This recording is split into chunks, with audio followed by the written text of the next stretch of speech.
আগু, এই গোটা মুরগি এখানে কে রাখলো? এই বাবু, কি গো মা? এই গোটা মুরগি কখন এনে বসে দিয়ে গেছিস রে? কেন, আমি যে রান্নাঘরে যখন এলাম তখন তোমাকে আমি দেখতে পেলাম না, সেই জন্য বসে দিয়ে চলে গেছি। কেন? কি সুন্দর গোটা মুরগিটাকে সাজিয়ে বসে দিয়েছিস, আমি তো ভয় করে গেছি একবারে। আজকেও তুই মাংস খাবি তো? হ্যাঁ। আমি বললাম এটা কি বসছে, দেখি গোটা মুরগি একটা সাজানো করে বসে বসে রেখে দিয়ে চলে গেছে। বুক ধড়াস করে উঠেছে হঠাৎ দেখতে পেয়ে। তুমি যে কালকে পড়ছিলে সেইটা দেখেই তো আমি ভাবলাম সেই রান্নাটা খাবো, সেই জন্য তো গোটা মুরগিটা নিয়ে এসেছি। ও, চিংড়ি দিয়ে গোয়ালন্দ স্টিমার, চিকেন কারি। চিংড়িও পরে হ্যাঁ। চিকেনও করে। আর এটার ইতিহাসটা তুমিই বলে দিবে, আর যদি কোনো দরকার লাগে আমি এখানেই থাকবো। আচ্ছা আচ্ছা আচ্ছা। ছেলের কি দেখো, আমি কালকে একটা বই পড়ছিলাম, সেই ভেবে তার মাথায় সেটা ঢুকে গেছে যে আজকে সেইটা করে খাবে। বলেনি, কিছুই বলেনি, এনে কি সুন্দর সাজিয়ে রেখে দিয়েছে। যাই তাহলে, গোটা মুরগি নিয়ে এসছে, চিকেনটাকে কেটে নিয়ে ভালো করে ধুয়ে আবার রান্নার কাজে ফিরে আসছি। ততক্ষণ কিন্তু থাকবেন, আমি আসছি। গোয়ালন্দ স্টিমার কারি হলো অবিভক্ত বাংলা। অবিভক্ত মানে কি বলুন তো? যখন এপার বাংলা ওপার বাংলা যখন এক ছিল, যখন ভাগ হয়নি, তখনকার কাহিনী সেটা। তখন সেই যে গোয়ালন্দ ঘাট থেকে একবারে নারায়ণগঞ্জ অবধি যে ঘাটটা ছিল, স্টিমার চলতো, নৌকোগুলো চলতো, সেই মাঝিদের বিখ্যাত রান্না হলো গোয়ালন্দ স্টিমার কারি। আজকে আমি সেই রান্নাটাই করব। এখন গোয়ালন্দ ঘাটটা হচ্ছে বাংলাদেশে, যেহেতু বাংলাদেশ তো ভাগ হয়ে গেছে।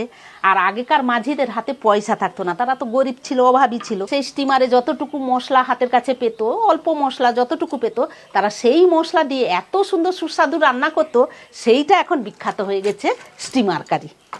সবাই যে নৌকোর যাত্রীদের তাদেরকে খাওয়াতো, তারা বলতো এত সহজ মশলায় এত সুন্দর রান্না, খেয়ে তারা মুগ্ধ হয়ে যেত পুরো। সাহিত্যিক সৈয়দ মুস্তফা আলী, তিনি এই রান্নাটার কথা প্রথম বলেছিলেন। স্টিমারের রান্নাটা খেয়ে উনার এত ভালো লেগেছিল যে এই রান্নাটার এত সুন্দর স্বাদ, এত সুন্দর গন্ধ উনাকে পাগল করে দিয়েছিল। বেশি বড়ও করব না, আর বেশি ছোটও করব না, মাঝারি ধরনের পিসগুলো করে নেব।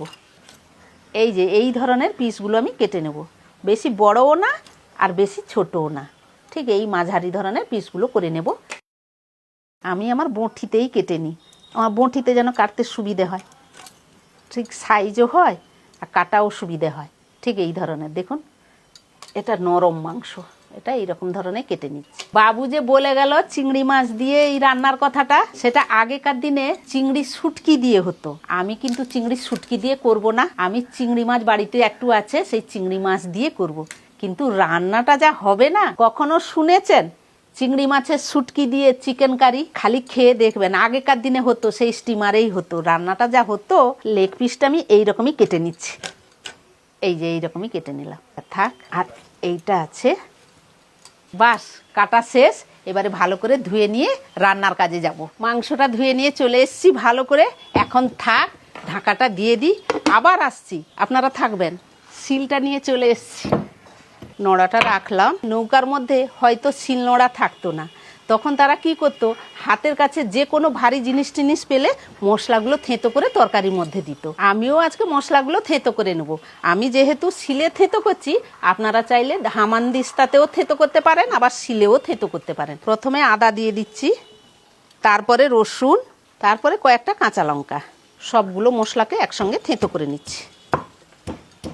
আপনারা দেখবেন যখন মিক্সিতে যখন একটা মশলা বাটেন, তার একটা কিন্তু স্বাদ আলাদা হয়, আবার শিলেও যখন বাটা হয় তারও একটা স্বাদ আলাদা হয়, আবার যখন মশলা কুচি করেও যে একটা রান্না হয় তারও একটা স্বাদ আলাদা হয়, আর শিলে যে থেঁতো করে রান্না করা হয় সেটাও একটা আলাদা স্বাদ। কিন্তু আমার সত্যি কথা বলতে আমার শিলে বাটাই ভালো লাগে, আর থেঁতোতেও ভালো লাগে, আর কুচিতেও ভালো লাগে, খারাপ লাগে না।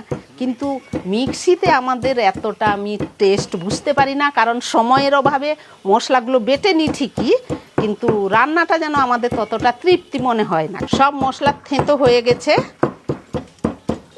মাংসটা যে ধুয়ে এনে রেখেছিলাম আমি, সেই মাংসর মধ্যে মশলা থেঁতোটা আমি দিয়ে দিচ্ছি।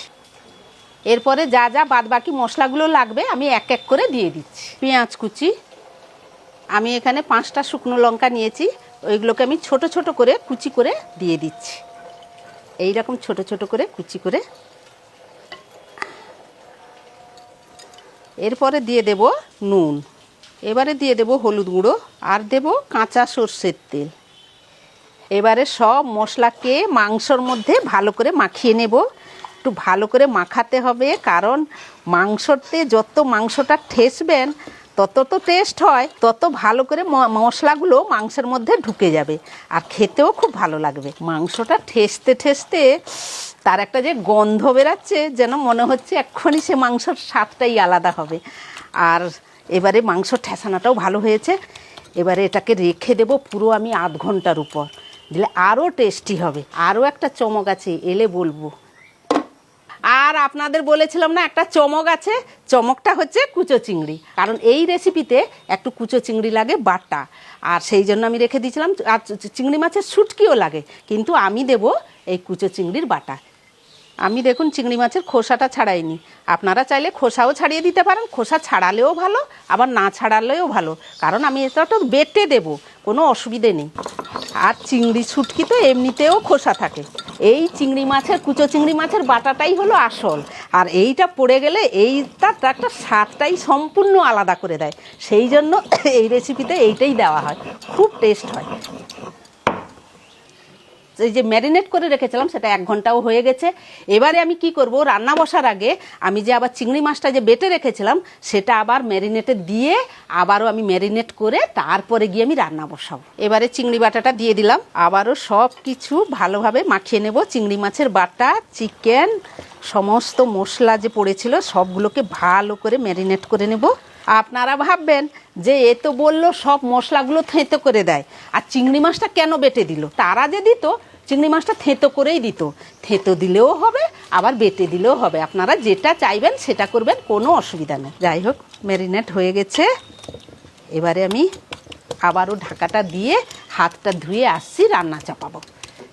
ঢাকাটা দিয়ে দিলাম, কড়াটা ধুয়ে নিয়ে চলে এসেছি। এবারে রান্নাটা চাপাবো। আঁচটা জ্বালিয়ে নিলাম, কড়াইটা বসিয়ে দিলাম। কড়াইটা গরম হোক, তারপরে সর্ষের তেল দিয়ে দেবো। সর্ষের তেল দিয়ে দিলাম, তেলটা গরম হয়ে গেছে। এবারে ম্যারিনেট করা মুরগির মাংসটা দিয়ে দেব। এবারে জোর আঁচ দিয়ে 5 মিনিটের মতো ভালো করে কষিয়ে নেব। জোরে একটু প্রথম আঁচটা দিলে মাংসটা আর ভ্যাত ভ্যাতে করে না, আর একটু কম যদি আঁচ হয়ে যায় তাহলে মাংসটা একটু ভ্যাত ভ্যাত হয় কষার সময়। এতক্ষণ থাকতে যা গন্ধ বেরাচ্ছে, সত্যি উনি যে বলেছিলেন তার একটা গন্ধটাই আলাদা, তার একটা স্বাদটাই আলাদা। সত্যি না সত্যি, এই সবে কষাচ্ছি, তার একটা সম্পূর্ণ গন্ধ আর স্বাদটা যেন আলাদা বেরাচ্ছে। 5 মিনিটের মতো প্রায় কষানো হয়ে গেছে। এবারে কড়াইটা তুলে নিয়ে আমি এখানে রাখছি। আর একটা কড়াইতে এই যে ম্যারিনেট করার যে মশলা জলটা ছিল সেই জলটা আমি গরম করে নিচ্ছি। জলটা গরম হয়ে গেছে। এবারে জল গরমটা নিয়ে চিকেন কড়াইয়ের মধ্যে আমি জল গরমটা দিয়ে দেব। চিকেনের সাথে গরম জলটা ভালো করে মিশিয়ে নেব। এই রান্নাটা হবে ডাইরেক্ট আগুনে নয়, ধিকি ধিকি আঁচে হবে। সেই জন্য আমি একটা কি করব, একটা তাওয়া নিয়েছি, আঁচের উপরে বসে দেব। এর তাওয়াটা বসিয়ে দিলাম, আঁচটা একটু জোরে করে দিলাম। 2 মিনিটের মতো তাওয়াটা গরম হোক, তারপরে চিকেন কড়াইটা বসিয়ে দেব। তাওয়াটা গরম হয়ে গেছে, এবারে কড়াইটা বসিয়ে দিলাম। এবারে সমানভাবে আঁচটা পাবে, আর আঁচটা ধিকি ধিকি পাবে, ডাইরেক্ট আর পাবে না আগুনটা। ঢাকাটা দিয়ে দেব। ঢাকাটা দিয়ে দিলাম। ঢাকার মধ্যেও একটা ফুটো আছে, যাতে বাষ্পটা না বেরায়। সেই জন্য আমি কি করব, একটা লবঙ্গ নিয়েছি, সেই লবঙ্গটা ফুটোর মধ্যে আমি দিয়ে দিচ্ছি, দিলে আর বাষ্পটাও বেরাবে না। বাস, আর আমি এতে হাত লাগাবো না। সে সমানভাবে ফুটতে থাকবে, সমানভাবে আঁচটাও পাচ্ছে। সে ধিকি ধিকি ধিকি ধিকি 20 মিনিট সে ফুটতে থাকুক, তার নিজের মনে সে ফুটতে থাকুক, আর আমি এতে হাতটা লাগাবো না। এবারে আমি কি করব, আমার সব গুছানোও হয়ে গেছে, আমি আস্তে করে যাই ভাতটা বেড়ে আনি। ভাতটা বেড়ে আনলে এটা 20 মিনিটও হয়ে যাবে। গরম গরম ভাতে গরম গরম গোয়ালন্দ স্টিমার কারি খাবো। যাই ভাতটা বেড়ে আনি। ভাতটা বেড়ে নিয়ে চলে এসেছি, 20 মিনিটও হয়ে গেছে। এটা হয়ে গেছে, গ্যাসটা বন্ধ করি, বাবুকে ডাকি, ততক্ষণ এটা মজুক। বাবু রে, গরম গরম ভাতও বেড়ে নিয়ে চলে এসেছি, গরম গরম হয়ে গেছে, চলাই। ভাত বেড়ে নিয়ে চলে এসেছি, গরম গরম।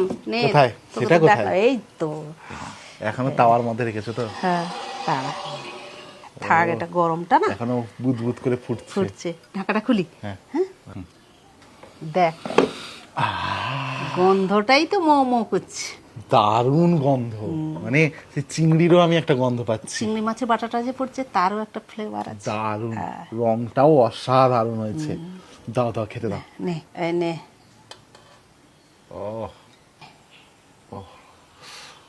দারুণ। এই নে সাবধানে, বাস আর লাগবে না।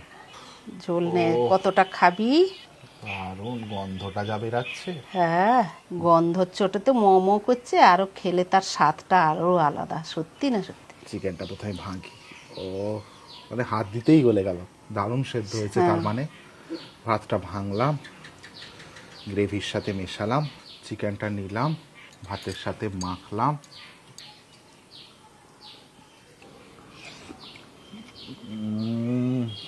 কিরকম লাগছে? আমি আর এক গলাস খেতে চাই। গন্ধটা তো ব্যাপক উঠেছিল, এবারে খাচ্ছে তার স্বাদটা। পাশে সত্যি না সত্যি? মানে আমি এই চিংড়ি দিয়ে মুরগি বাটার যে টেস্টটা পাচ্ছি না, ওটা আগে কখনো পাইনি। অসম্ভব ভালো।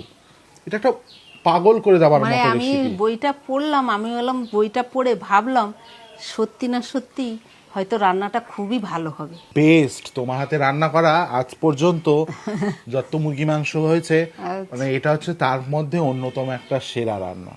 অসাধারণ রান্না। প্রসেসটাই তো তার আলাদা। আলাদা। মশলা মাখান, চিংড়ি বাটা দিন, তারপরে ধিকি ধিকি করে ডবল আঁচে ফোটান। আবার মশলা বাড়তেও নেই, কোনো হ্যাপা নেই, একটু অল্প অল্প সব ছাড়িয়ে থেঁতো করে একটু ম্যারিনেট করে ছেড়ে দিলাম। পাগল পাগল, মানে এই রান্না খেলে দাঁত পাগল হয়ে যাবেন। আর তখন খেতে খেতে তো আমি মাকে খাওয়াতেই ভুলে গেছি। না, খাক, আসল গরম গরম সব মানে পেয়েছে, এত নতুন অপূর্ব রান্না। লাগছে খেতে। তো একটু চিকেনটা মেশালাম, পরাশটা পাকলাম। সত্যি রে না, দারুণ দারুণ রান্না, অসম্ভব মানে ভালো। কি বলবো, যখন রান্না করছিলাম গন্ধটা তো আলাদাই বেরাচ্ছিল নাকে, খুব ভালো লাগছিল। আর সত্যি খেয়েও দেখলাম তার আলাদা সত্যি স্বাদ। বিভিন্ন ঘরে তো আমরা প্রায় মাংস করি, তার স্বাদটা আলাদা থাকে, এটা সম্পূর্ণ আলাদা স্বাদ, সত্যি কথা। এই যে লেগ পিস, এটা হ্যাঁ, লেগ পিসটাকে এবারে